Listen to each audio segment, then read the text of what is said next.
In a world in which masculine role models have become few and far between, young men who strive to become better representations of authentic masculinity cannot solely rely on contemporary role models. We must look back to role models given to us by history and the church, Jesus, the saints, and of course, Saint Joseph. Saint Joseph is the role model for what a man should be. The foster father of Jesus, the husband of the Virgin Mary, he protected and provided for the Holy Family. He is known by many names: Saint Joseph, most valiant protector of the Church; Saint Joseph, most chaste, most just, most faithful; Saint Joseph, model of workers, patron of fathers, pillar of families, and terror of demons.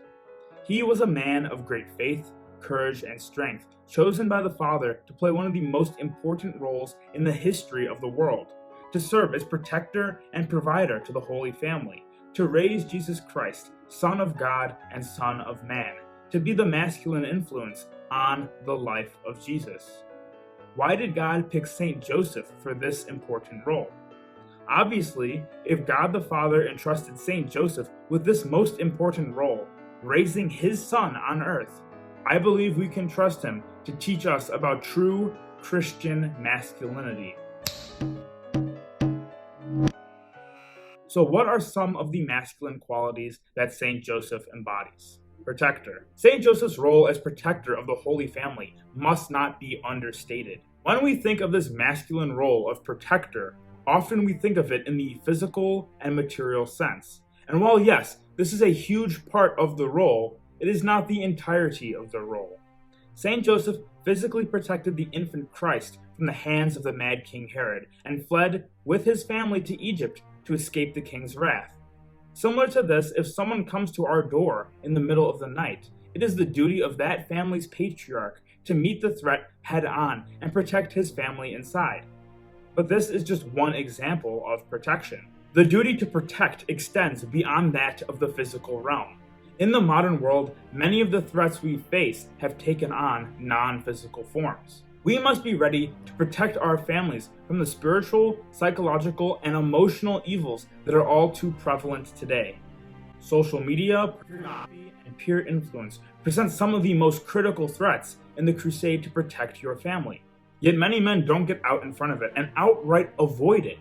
Many men view this discouragement of vice as outside the realm of their duty of protection.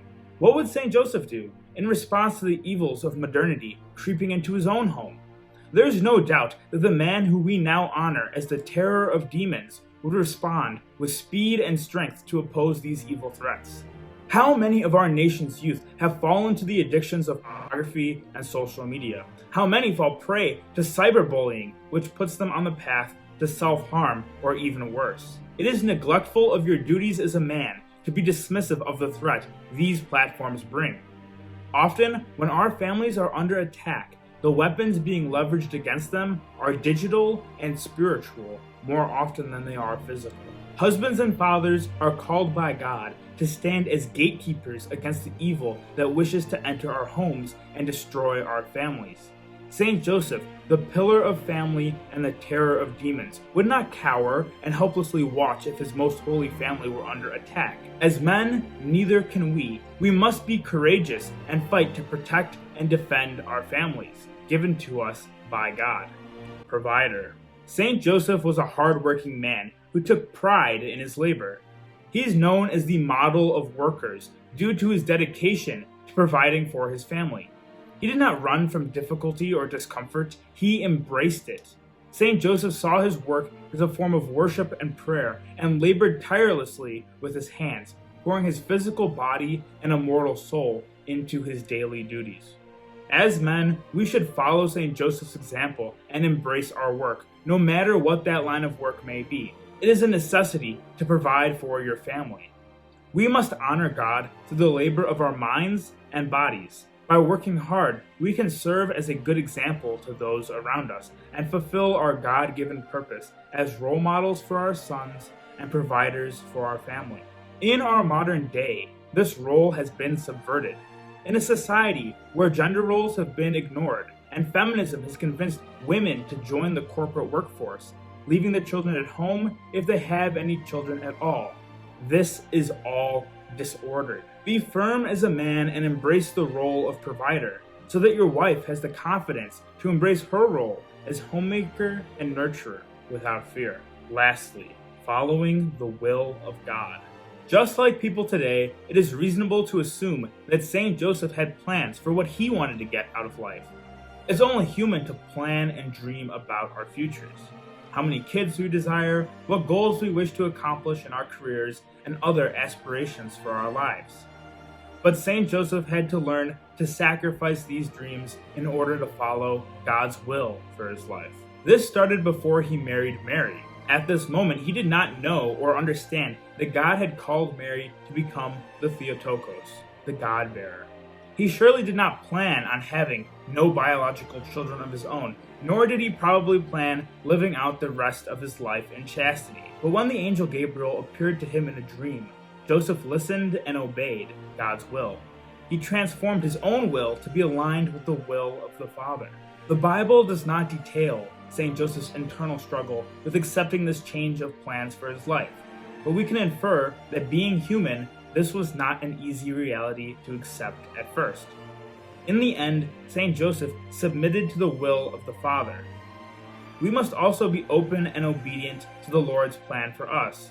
We can do this through the process of discernment, through meditation and prayer.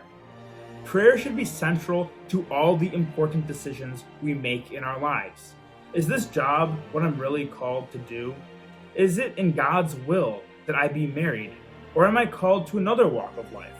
Religious life, perhaps. When God sends us signs, we must not ignore them to make ourselves into mini gods. We do not control our own destiny as much as we may think.